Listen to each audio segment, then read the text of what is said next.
Dear reader, what does Steve Jobs, Barack Obama, and Mark Zuckerberg have to do with style? Nothing.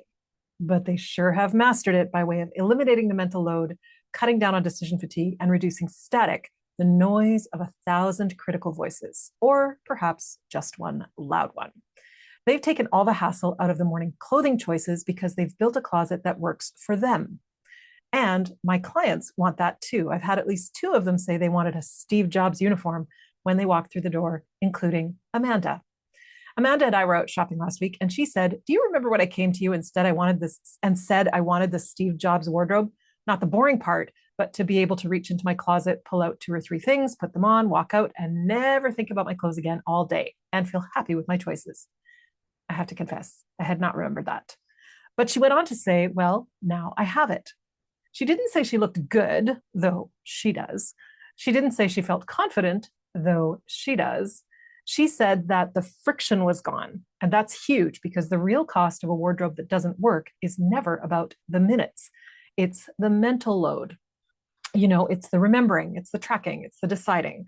We've named it in all areas of the house, in the grocery list, on the calendar, in the group chat. We never named it in the one place it runs quietly all day long, and that is getting dressed. It hides in the outfits you tried before you settled, in the reflection you checked again after you'd already left, in the meeting where part of your attention stayed on what you were wearing instead of what you were saying. And none of that is about clothes. It's your closet running a tab in your head, and it gets paid with the attention you wanted for something else. You don't need a new wardrobe necessarily. You need to decide once during the day. So do this for now. Pick two or three combinations you already own that already work, that you already feel like yourself in, and let those be your defaults, the things you reach for on the mornings you don't want to think. That's the whole Steve Jobs principle, except it looks like you instead of a man in a black turtleneck. He engineered the question out of his mornings, and so did Amanda, minus the boredom. If you're ready to shed the mental load for good and build your foundation, grab your Know Your Style scorecard in the link below. In just 15 minutes, you'll know where your gaps are and have one thing to do right now to start closing them. XO, Catherine.